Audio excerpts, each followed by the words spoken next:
Momento do Discipulado. Eu quero falar de um aspecto que eu acho muito interessante, que é a possibilidade de fazer um discipulado online, ou seja, de certa forma virtual ou através dos meios de comunicação. Isso seria, por exemplo, através do telefone. Mas o telefone hoje já está meio fora de moda, então através das redes sociais, Telegram, por exemplo, ou WhatsApp, ou através de um aplicativo de conferência, a pessoa fica ali direto vendo uma a outra e podendo conversar à vontade. Existem vários aplicativos assim de reuniões, de possibilidade até de ter mais pessoas na conversa. Muitas pessoas não caracterizam um discipulado.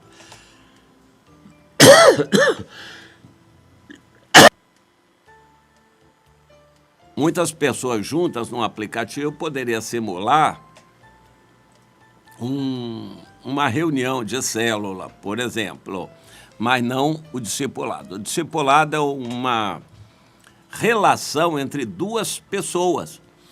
Um, que é como o líder, que vai procurar entender, ajudar, orientar o mais novo, que é o discípulo. Só há discipulado quando o discípulo reconhece a autoridade do discipulador ou mestre. A Bíblia prefere chamar de mestre. Só há discipulado quando o discípulo reconhece a autoridade do mestre. E isso precisa ficar bem claro, senão não adianta. Vai ser um relacionamento de bate-papo.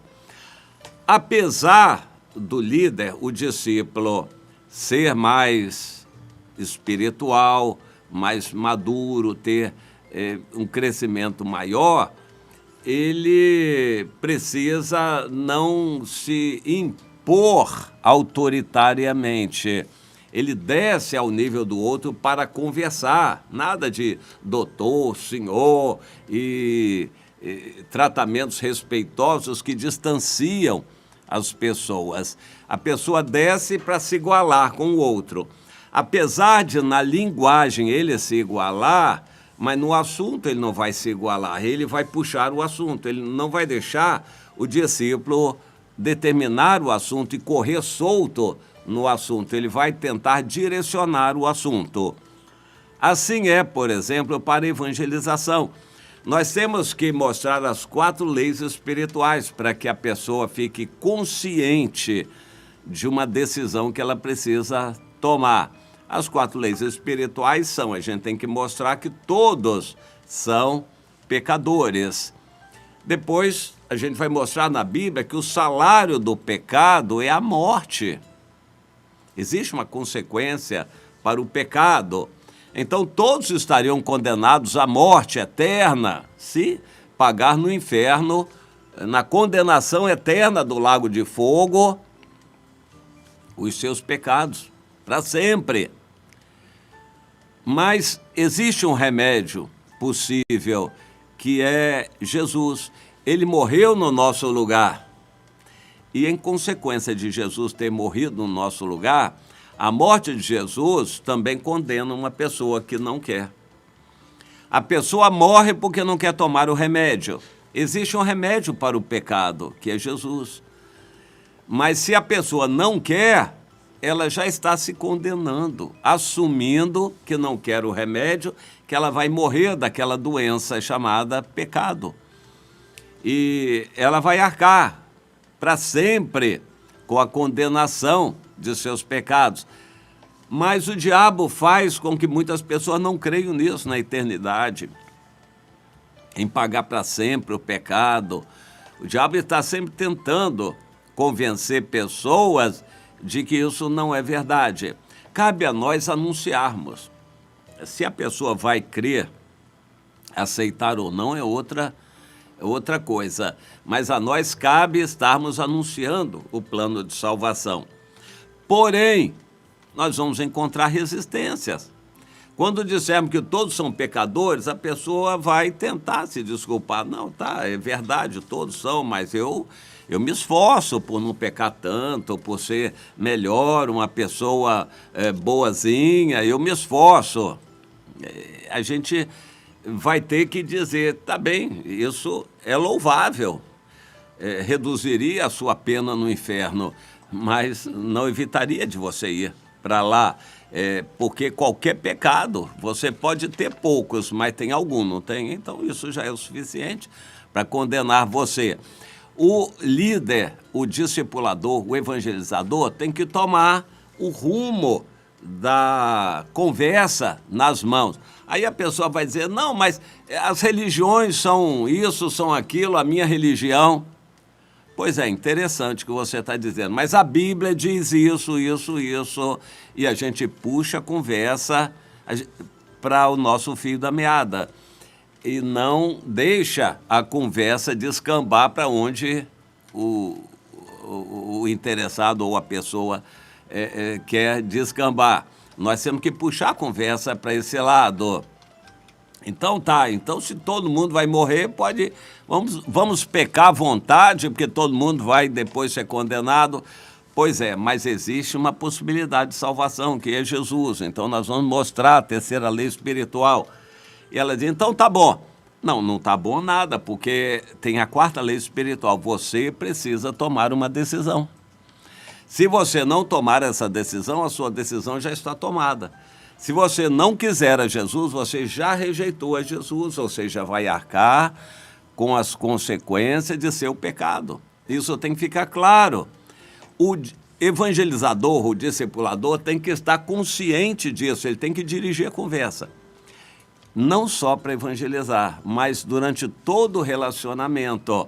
O que nós queremos é conduzir a pessoa, já que você tomou a decisão pelo Senhor, agora você tem que ser um cristão de compromisso, porque você faz parte de um corpo, vai ter que tomar a ceia, tem que saber o que é isso, vai ler a Bíblia, que é o nosso alimento diário, a palavra de Deus, você vai ter que desenvolver uma vida de oração para fortalecer o seu espírito e não a carne.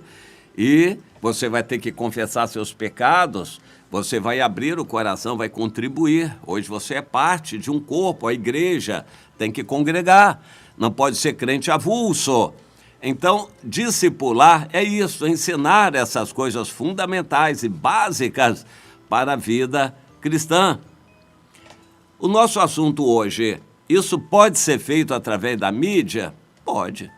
De alguma forma, teoricamente, é possível. Na prática, vai ser muito difícil, porque você pode transmitir a ideia, o conceito, mas você não vai conseguir ir com a pessoa. Como ela vai congregar através da mídia? Como ela vai desenvolver uma vida de oração? Você tem que começar com ela sozinha não sabe. As crianças têm que ter acompanhamento para aprenderem tudo. Elas não aprendem sozinhas quando crescerem. Não é assim. Nós temos que ir com a criança. Quando a pessoa vai aprender a dirigir, tem que ter um instrutor de direção ao lado no carro para ensinar a pessoa a dirigir. Quando você vai aprender inglês, você pode aprender pelos livros, ouvindo, na internet, mas precisa alguém com quem conversar, que vai avaliar como você está indo. Música também. É possível, teoricamente, você aprender um instrumento sozinho. A maioria das pessoas não consegue, tem que ter um acompanhamento. E na vida cristã, teoricamente, é possível você crer em tudo que a Bíblia diz, mas quando você for praticar, não tem meio de praticar se você não estiver junto com as pessoas. Então, a prática da vida cristã não é possível online. Alguém vai dizer, mas é possível sim, eu mantenho comunhão nas reuniões, eu contribuo e eu falo com as pessoas, me reporto aos irmãos, tudo online. Pois é, teoricamente é possível.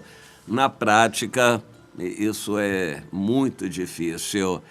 É o que Jesus disse, um rico até pode entrar no reino dos céus, só que é quase impossível. É mais fácil passar uma corda grossa chamada camelo por uma agulha do que um rico entrar no reino dos céus. Uma corda grossa pode passar no buraquinho da agulha? Até pode, mas vai ser muito difícil, quase impossível. É possível discipular uma pessoa só online? Teoricamente, sim.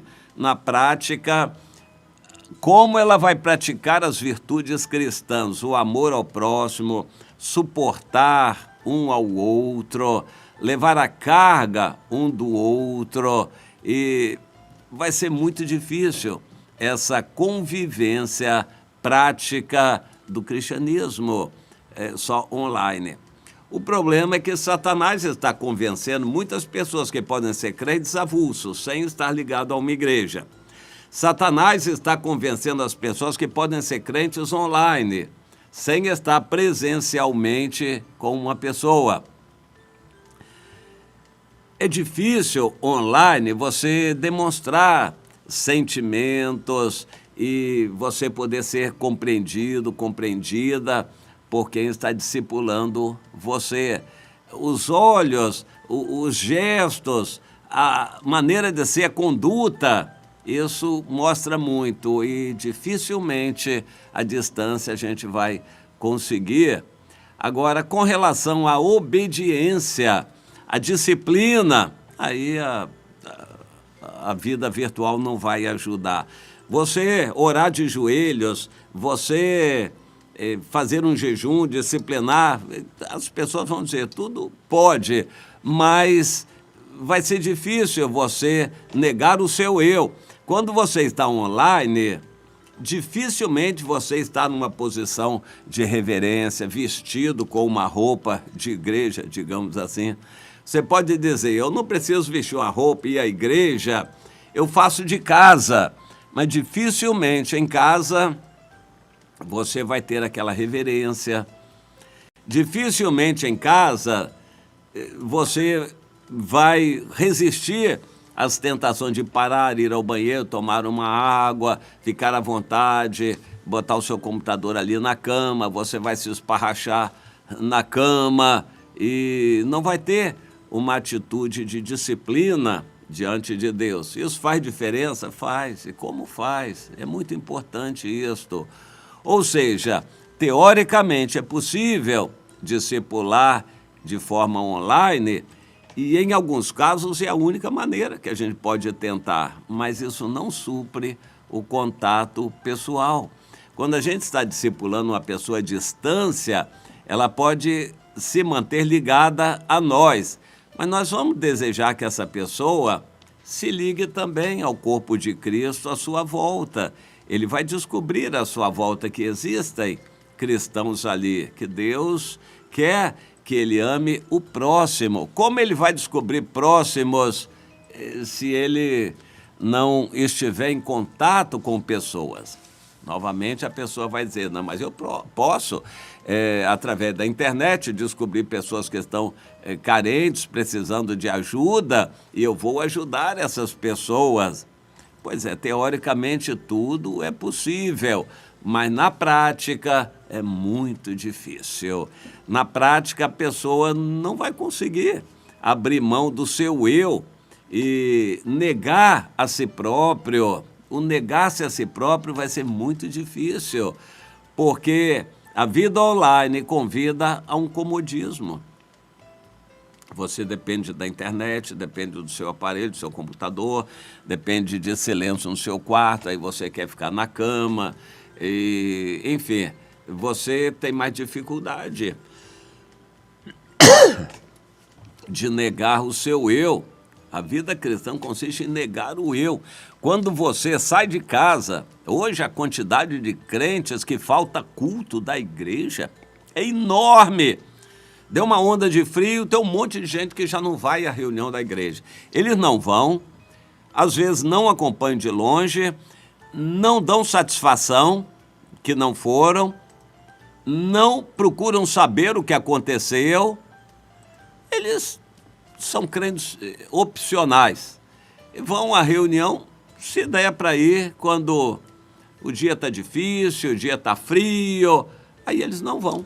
Não vão e fica por isso mesmo. E será que Deus está aceitando isso? Pois é, nós podemos nos explicar, tentar nos justificar junto aos outros, mas e para Deus?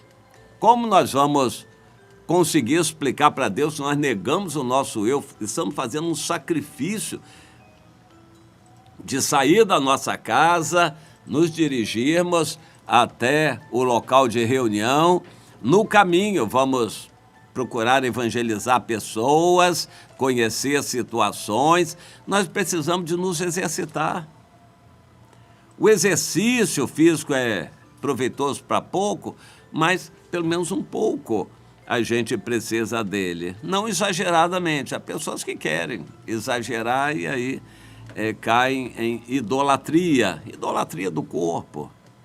Mas a gente precisa de um pouco de exercício. Se você não sair da sua casa, quiser viver a vida inteira na internet, você já trabalha na internet, já passa a maior parte do dia ali, aí quer fazer o culto também assim, daqui a pouco você não aguenta, sua cabeça está estourando, você está com a coluna, né, toda em frangalhos, você precisa sair, andar, caminhar, se exercitar.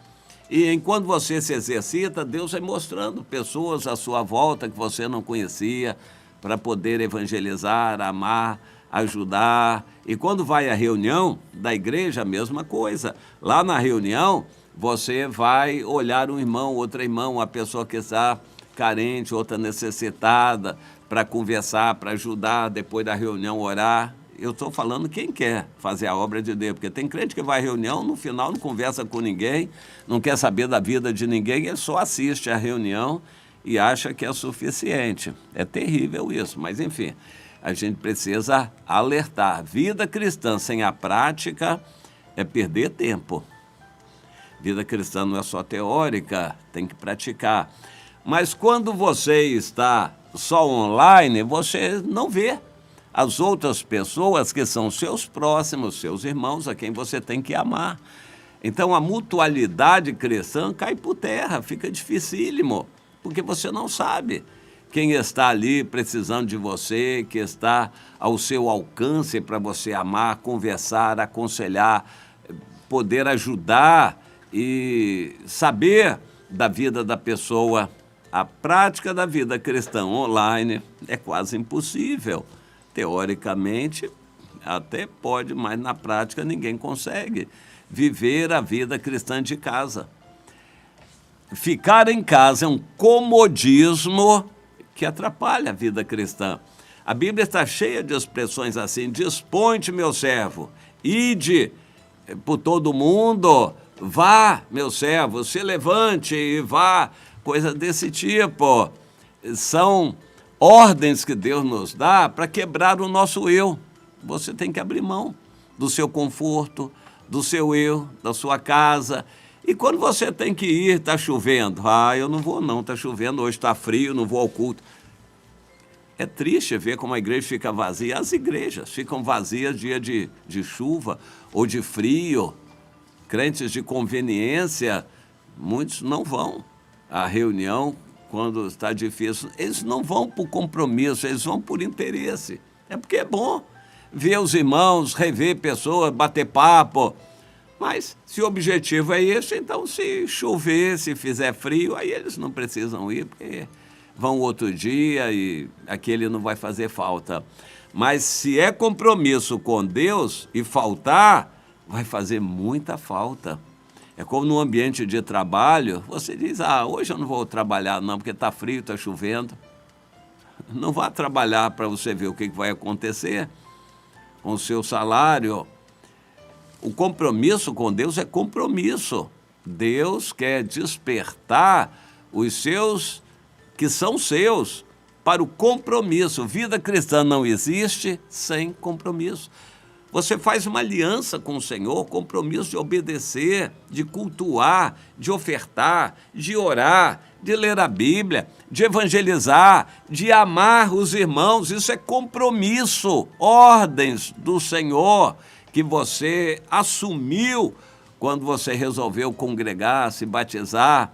E como é que a gente vai fazer isso por opção, só quando der, e se não tiver mais nada para fazer, ou faz de casa, online? Não dá.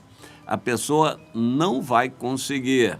Infelizmente, vai se enfraquecer na fé. Sem a prática da vida cristã, a gente se enfraquece na fé. Não, mas eu tenho muita fé, estou aqui atrás do meu computador aqui, na tela da internet, acompanhando o culto, eu tenho muita fé. Não vai continuar com essa fé. A fé precisa ser praticada. A fé precisa ser alimentada para ser fortalecida, e você não vai conseguir. Então, é um alerta que fica para nós. Procure ser um discípulo presencial.